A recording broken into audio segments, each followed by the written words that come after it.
Are you scared?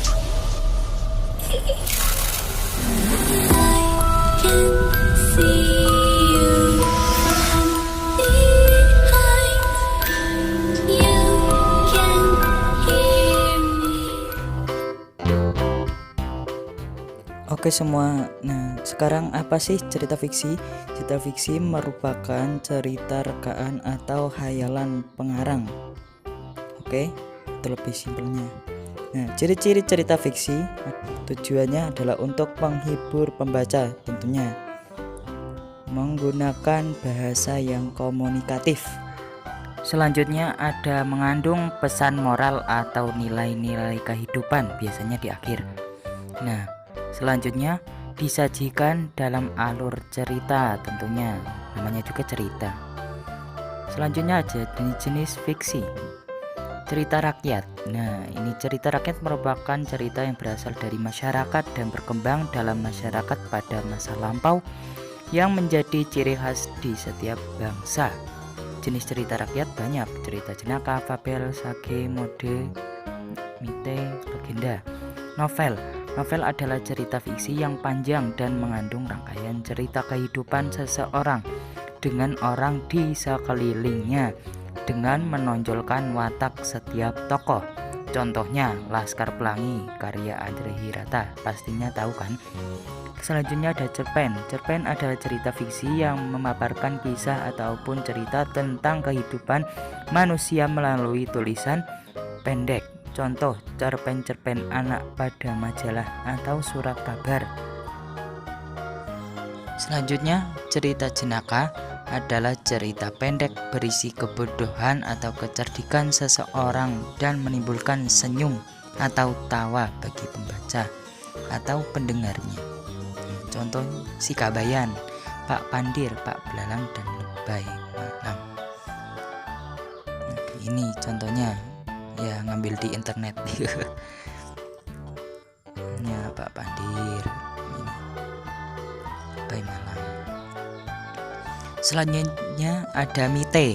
Mite adalah cerita berhubungan dengan kepercayaan suatu benda, peristiwa gaib, alam gaib, atau yang dipercaya mempunyai kekuatan gaib seperti dewa, peri, dan Tuhan. Contohnya Nyi Roro Kidul, Putri Tunjung Buih, dan Putri dari Bambu. Nah, ini gambarnya.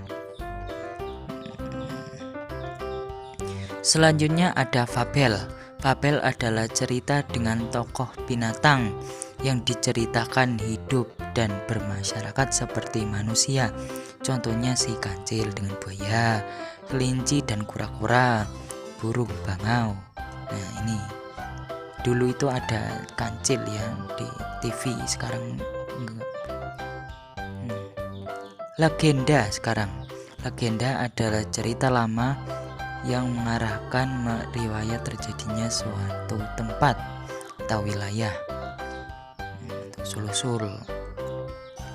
Contohnya terjadinya Gunung Tangkuban Perahu, Roro Jonggrang, Situ Begendit, dan Malin Kundang.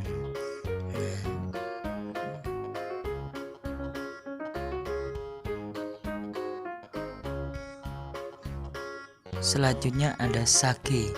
Sage adalah cerita lama yang mengandung unsur sejarah, misalnya kepahlawanan. Contoh Calon Arang, Si Pitung, dan Lutung Kasarung. Nah, ini contohnya. Yang paling sering itu Si Pitung ya, biasanya di TV-TV. Selanjutnya tokoh cerita fiksi. Nah, pasti dalam cerita ada tokoh. Di sini ada tokoh utama. Tokoh utama itu yang memiliki peran penting dalam cerita, ditampilkan terus-menerus dan mendominasi cerita. Selanjutnya ada tokoh tambahan. Tokoh yang dimunculkan sekali atau beberapa kali. Dalam cerita, tokoh ini biasanya untuk menghidupkan cerita atau sekedar pemanis cerita. Selanjutnya adalah peran tokoh dalam cerita fiksi. Ada protagonis, antagonis. Protagonis yaitu tokoh yang memiliki sikap atau karakter baik. Biasanya tokoh ini menjadi tokoh utama dalam sebuah cerita. Antagonis ya pastinya berbalikan dengan protagonis, sikap atau karakter jahat. Tokoh ini juga termasuk tokoh utama setelah tokoh protagonis. Tugas tokoh ini menentang tokoh protagonis. Misalnya bawang putih, antagonisnya bawang merah. Ya demikian, semoga bermanfaat dan sampai jumpa di video berikutnya.